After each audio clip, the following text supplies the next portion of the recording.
Welcome back to my 40th series of quilting on TV. On today's show, we're going to take a look at some chenille quilts.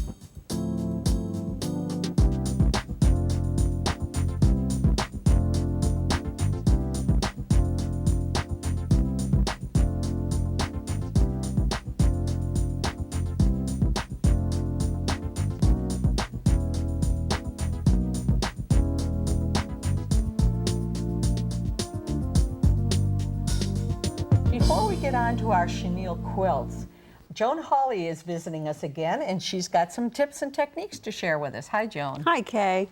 I have a great tip on how to make a sturdy shoulder strap for a large bag. Okay. And this is a fabulous example. Here we have a nice size bag with handles, but sometimes we want to sling it over our shoulder. And from the same cotton batting and fabric that we made the bag, we can make a sturdy shoulder strap. Great. Okay, So how do we let's get see started? how. Okay, first of all, the strap itself is just a simple strip of fabric. So if you'll put that on the ironing board, Okay. what we have here is a 5-inch wide strip. And we're going to use whatever fabric coordinates with our project. And then if you'll center this, we cut a strip of batting that's a little bit narrower and a little bit longer than our fabric strip. Okay. And where we're going to end up with this is a nice sturdy shoulder strap that's top stitched on both edges. And we're going to fold that in half, and we're going to have twice the batting and twice the fabric. And I'm going to show you how to sew through all of those thicknesses real easily. Okay, sounds great. Okay, now the trick here is that we have a 5-inch wide piece of fabric and a 3.5-inch wide piece of batting. And because it's cotton batting, it's going to help us by sticking to the fabric as we work. Okay. So it's like having an extra set of hands. Now, to get started, let's go ahead and fold over our edge of the fabric, and if you'll press as we go, we're almost finished. Get your fingers out of the way. That wouldn't be helpful, would it? No. Okay, so the formula here is to cut the batting just a little bit narrower than the fabric. And now if you'll do the other side, what we're doing is a real handy technique for concealing all of the raw edges. And here, of course, we're working with a shorter strap than what we need, just to show the technique. And then the rest of the magic is going to happen on the machine. And we're almost done. Now, one last step, we're going to fold it in half and match our folded edges and press one more time. Okay. And don't be afraid to use steam here. We're not working with a bias cut. We don't have to worry about stretch. And our stitching is going to help reinforce this. And again, I chose a thin batting, which will be thin enough to sew through with the 2 layers. And later on, after you finish your strap, you know, a lot of people like to put some cotton webbing in their shoulder straps or even in their handles for extra stability. I didn't know that. And as you can see, it's narrower than our whole project. Ah. And when we sew on the edges, this will actually be a tube that we can later slip this through. But we're going to do that later because it is thick enough that it would actually interfere with the presser foot on our project. Okay. So we're going to sew it first, and then later, if you like, you can put that in there. So let's put a couple of pins in here. And we really just want a pin to get us started. We want to make sure that our layers are going to stick together to get us started so that there's no shift. And here we go. And just 1 or 2, because the machine's going to do the rest of the work for us. And when we're done, we're going to cut off our extra length of batting as well. Okay. You know, if you start off longer than you need, you can always trim it back later. I like that. So here we have a walking foot on our machine, which I like because we're working with some thickness. We've added a thread that's going to be decorative, and I've moved my needle all the way over to the right so I get close to the edge. Okay. We're using a standard size needle and just regular cotton thread that we used for stitching. And by stitching close to the edge, we're actually going to catch both of those raw edges that we folded and pressed under. Okay, so you're just letting the side of the presser foot ride right along the edge. I am, right along the edge here. And you can lengthen your stitch a bit if you like to accommodate the thickness, or you can actually work with a decorative stitch if you like. Okay. So here we've done a little bit of sewing. Let's turn it over and feed it through the machine the same way, just in case there is any drag on the fabric. It won't create any ripples. And so here we go to finish the final side. Now remember, you can make this shoulder strap in any length or in any thickness. Just cut your batting twice your finished width, and then cut your fabric strip wide enough to accommodate rolling over the edges, so you can catch those raw edges in the final stitching. And we made it wide enough, remember, to slide that cotton canvas into the middle of the strip to reinforce and give us a nice sturdy shoulder strap. So here's our finished shoulder strap. Now remember, we left the batting a little bit long, so we can just simply cut that off, give ourselves a nice clean edge, and we'll attach this to the bag right here at the edge. Do that for both ends, and you've added a fabulous shoulder strap to your large bag. And we've attached it right here, and sturdy strap, and it feels comfortable on the shoulder. It works out great. Well, I want to thank you, Joan, for sharing these tips and techniques with us. They've been great. Thank you, Kaye. And let's go over now and join Amy and see her chenille quilts.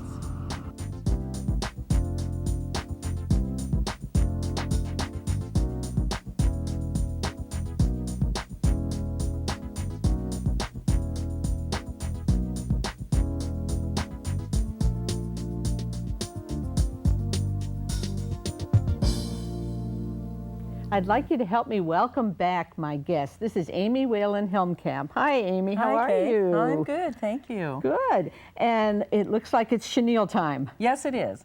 It is chenille time, and what we're going to look at today is a combination of two techniques to make one quilt. So, shall we get started? Let's take a look at this quilt first. Okay. And here's the chenille part, right? Yes. And on front we have some applique, but it's done with rag edge. So just like the seams are done with rag edge.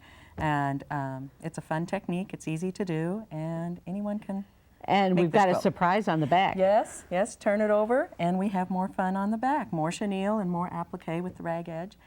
And Completely different colors. yes, yes, so you Okay. have two sides with one effort. Well, that's great. Okay, how are we going to get started? Okay, first what I wanted to show everyone was the technique called rag quilting. Okay. And what you start out with is usually two pieces of fabric. You can have a filler, but you don't have to. You put them wrong sides together. You're going to mark your stitching lines, and then you're going to sew on those marked lines. Now you'll do this for as many blocks as you need. Now, what kind of fabric is this? This is flannel. So you can Okay. use flannel, you can use homespun is a really nice one to use for rag quilting. And the reason being because we're going to sew our seams and leave them exposed, and that will fray up nicely. Good. So once you have all your blocks done, you're going to place them together. In this case, we did opposing colors. Sew it with a 1/2 inch seam, and then we're going to clip this seam. If I could have a pair of scissors. Sure. Yeah. And you can use regular scissors, or you can use these scissors, which are made for rag quilting. They will cut through the seams really nicely. And we're just going to cut. I like to cut at an angle.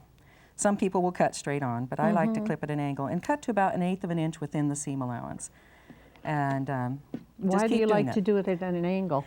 I just think it's a little bit prettier. Oh, you know, okay. rather than straight on. And plus, when you're cutting on that bias, it frays up a little bit more. Good idea. So, and I will clip as I sew each seam. So rather than making the whole quilt and then going back and clipping, I like to do it as I go. That would be the boring part, wouldn't it? Yes, that would entail sitting for hours. So you'll do that, you'll make your rows, sew all your rows together, and then when you're done, you're going to sew around the outside edge, 1/2 inch from the outside edge, Okay. and then clip it too, and then you'll throw this whole thing in the washer, and when you're done, pulling it out of the dryer, you've got this nice raggy, soft, cuddly looking quilt, and it's very quick to finish. Good idea. So that's the way the quilts are put together. Right, and it's Okay. left exposed, that's why it's called a rag quilt. Mm-hmm. So, yeah. And they are fun, and they look like something you want to curl up in front of a fire with, Right, very cuddly, very soft. especially on these cold nights. The other technique is called faux chenille. And to make faux chenille, what you're going to start with is a base fabric, and then 2 or more layers of the other fabrics that you want to use. In this case, I'm using 2. Lay them right side up on your fabric. You're going to mark one guideline on the diagonal and sew a row of stitching and then additional parallel rows of stitching on this fabric. Okay, these are right side up? Yes. Okay. So they're facing right side up. Once you've sewn all your rows of stitching, you're going to cut in between the rows and wash it, and this is what you end up with this. And what I did was I showed, I put the red on the bottom, the black on top, and on this one I put the black on the bottom and red on top. So it's same fabrics, but you can see the different looks that you get. And you see the background through part of it, too. Right, right. The background is exposed. So you can have a decorative background or you can have it plain like this is. But you can see how it fuzzes up, and it just, you know, reminds me of the bedspreads we had as children, or the robes that Mom always wore. Just very soft and plush. And it's, you like to feel it. Yeah, I know. I can tell you. You pet it. You pet it. So, you know, that's making faux chenille. Okay. Some of the tools that we use, the rag scissors. Electric scissors are wonderful when you're doing the chenille because you're cutting rows and rows, you know, of fabric here. Okay. And this will save your hands, especially if you have arthritis or carpal tunnel. The slash cutter is wonderful. I find that it works best with woven fabrics rather than with the flannels, but it makes it quick too to do your slashing through those chenille So the rows. flannels, you like the scissors better? The scissors are the electric scissors I like better for the flannels. Marking pencils, of course, pins, lots of straight pins. I don't pin my layers with safety pins because as you're sewing, they're a little more awkward to pull out. Oh, okay. So if you have the straight pins, just pull it out and keep sewing. Sounds And good. then, of course, your rotary cutter and rulers for trimming up your blocks. So that's what we need when we're actually doing these techniques. Okay. Okay. So now for the baby quilt, like we said with the chenille, we're going to start out with our base fabric. And in this case, I have two of the same fabrics. They're face up. Okay, why do you have the same fabric? I just wanted them to be more of a solid, the same color rather than like with the black and red. You know, you can mix the colors if you want. If you wanted another color thrown in there, certainly put another layer of a different color in there. Okay, but we just want to see green. Right, I just wanted to see green on All this. right. So we have this. We're going to mark that diagonal that I was talking about from corner to corner. So just get your line drawn, and this is your guideline. So this has to be pretty accurate. Yes, yes. We want it on a 45-degree angle because that's what chenille needs, is a 45-degree bias to cut on it to fray up. Otherwise, you're going to get strings if you get too much close to the straight grains. So we'll mark this, we'll sew this. I like to use my presser foot as a guide to make the additional parallel rows of stitching. If you're not comfortable with that, you can draw the other lines on too. We want them to be a ½ inch apart. Half inch, okay. Yeah, so you could continue drawing lines if you wished, but I just use my presser foot. So once we do that, we'll start the sewing. So here's an example. I've started the sewing, and we'll just continue. I fill up this half, and then I go back and fill up this half. Okay. And when we're all done, whoop, get this out of the way. When we're all done, this is what it looks like. So we're full, and now we're ready to cut in between those rows of stitching. Okay. So this is where this extension on the base layer, you do not want to cut this base layer. Otherwise, it's going to fall apart. So we'll just slide our we scissors don't want in that to happen. No, no, we don't. I've done that a couple times by accident. I'm sure. So we'll just cut, and you just keep cutting up that channel until you get all the way through. Just right down the middle. Right down the middle. So it'll be like that, and it'll still lay flat. Until you wash these, this is what it's going to look like. So, and that's another thing. Do not pre-wash your fabrics. Okay. That takes out some of the characteristics of the fabric that make it bloom really well when you wash it. So you do not want to pre-wash your fabrics. Good to know. Yeah, and when you do cut with scissors, make sure you have scissors that have sort of a blunt tip to them. That makes it a little less likely you're going to poke through that bottom layer and cut a hole in it that you'll have to repair or cut it totally. So we would continue cut until we have the whole thing sliced. And then we will trim off this excess base layer so that we have a square that's nice and pretty looking. But we don't ever cut through the base. No, don't cut through the base or you'll be sorry. Right, then you have to go back to square one. Right, exactly. So here we have it. It's all cut, the whole thing, so you can see that. Yeah. And we're going to take this and turn it over. When we sewed it, we sewed from the top left to the lower right. when we flip it over, we're now working on the back side of the quilt, so the reverse side. Okay. So we want the sewing to go from the upper right down to the lower left. And we're going to take our backing fabric and just lay it on the quilt block right there. Take our applique. I use freezer paper to do my templates. And just press it on. Press it on with a warm iron.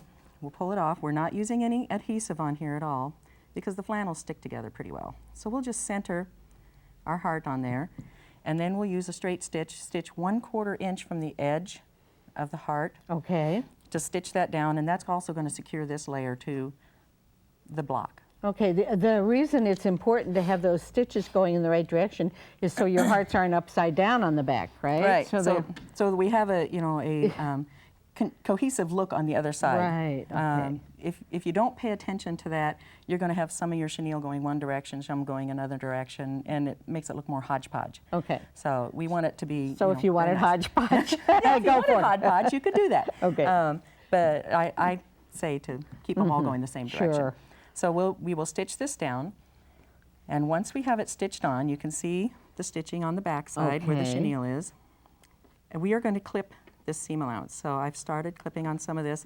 About every 1/4 inch or so, just Okay. clip, and not right up to the stitching, but like within about a 1/16 of an inch. Now, are these straight cuts or angle? These I are know straight cuts, yeah, okay. because we've got bias going all the way around this Okay. heart shape. Okay. So that's what we'll do to get that part finished. Okay, and then we have our back and our front done. Yes. For and this and so block. you will continue doing that. For this quilt, we have 15 blocks that are with the blue backing, and then we have 15 blocks that are pink with yellow backing. Okay. And we've made them with the same process that we made this one. So now we are ready to lay out our quilt. Okay. So we are going to take our quilt and alternate. So we have a solid block with applique, a chenille block, and then we have a solid block with the Okay, and you applique. can see the outline of the heart just Yes. as an extra tip to Yes. keep it in the same direction. Right. And as you'll see, we have, if you turn it this way, like you said, we can turn it upside down. We can get the chenille going the right way, but you also have to pay attention to the direction that your Right. heart is. And we're going to sew them together. So we'll take the first two, we'll place them together and sew them together with that 1/2 inch seam that we talked about in rag quilting. Okay. So now we have the two blocks sewn together, and we're going to need to clip this seam. I clip as I go, like I said, so that we don't Yeah. end up with a bunch of seams that I have missed seams doing that. That's Oh, why I really? started clipping Okay. as I sew. And we have some cuts now that we can use as guides. It's these chenille Yeah. cuts.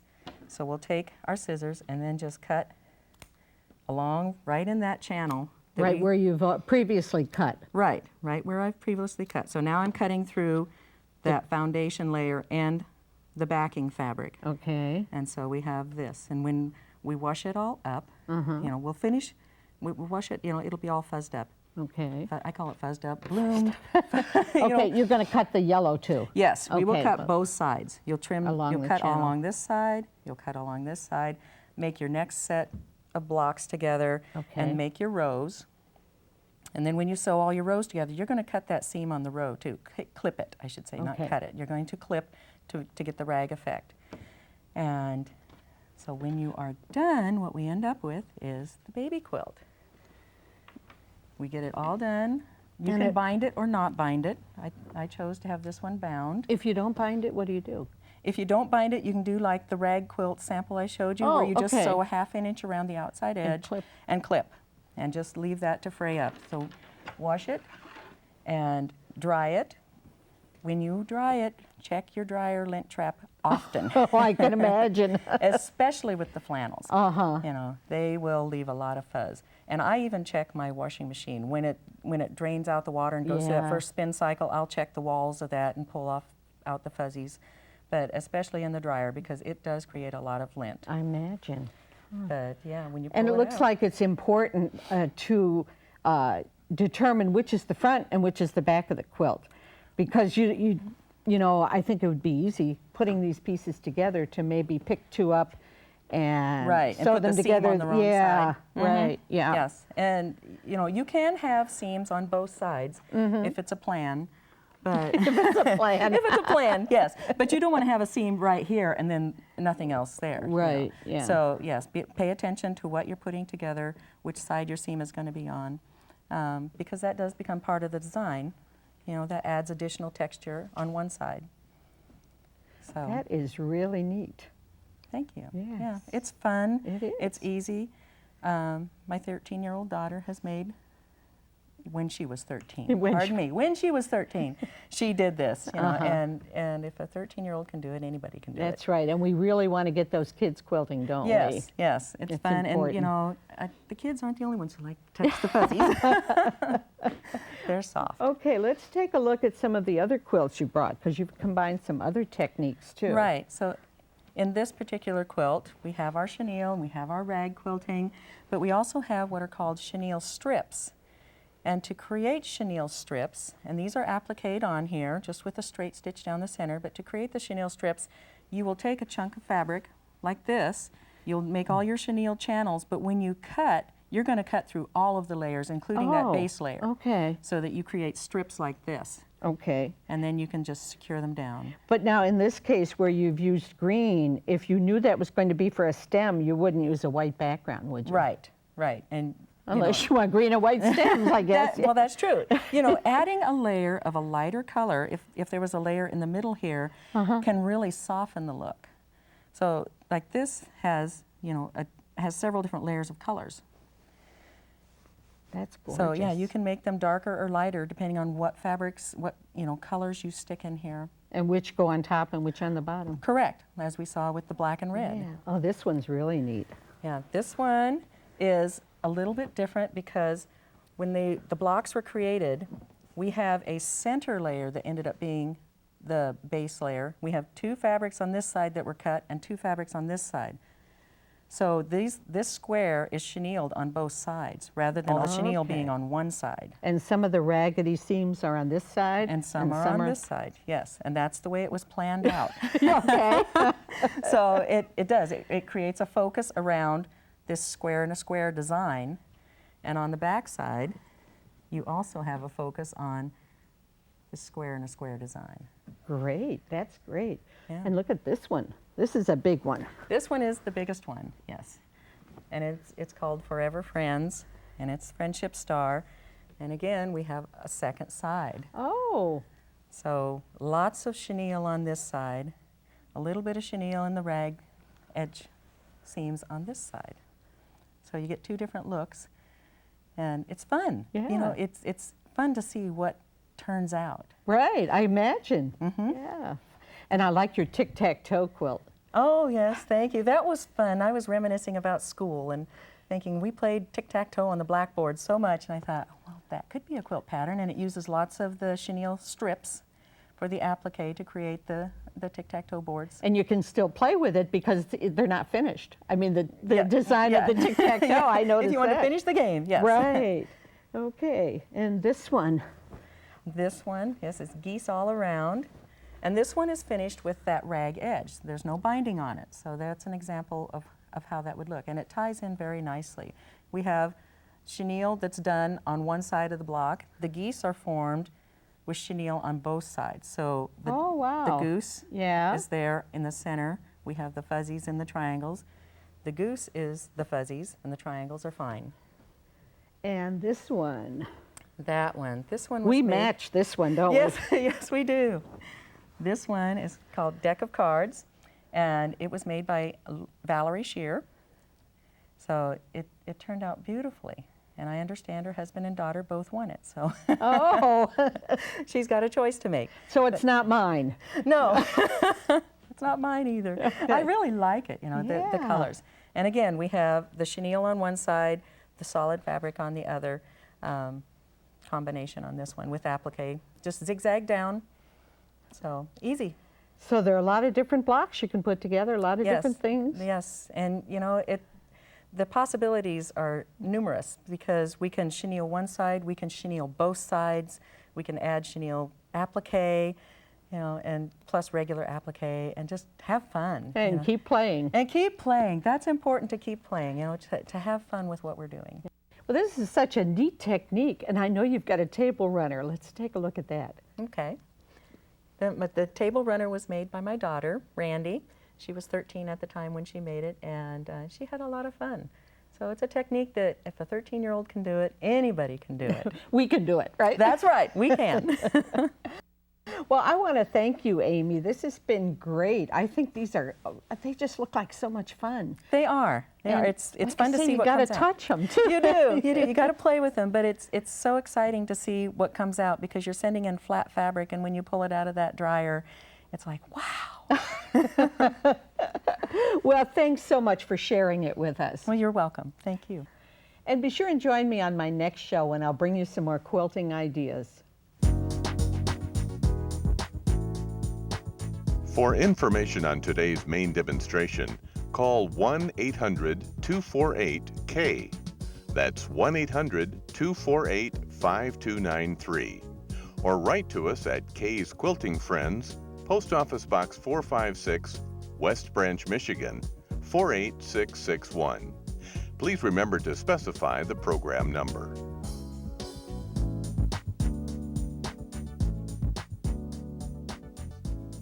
Kaye's Quilting Friends is brought to you in part by Janome America, Clover Needlecraft,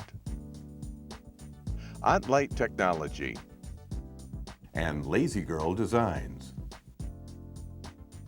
Our thanks for joining us for this edition of Kaye's Quilting Friends. We hope the ideas shared with you in this program will make your quilting more enjoyable. Please join us again on the next Kaye's Quilting Friends.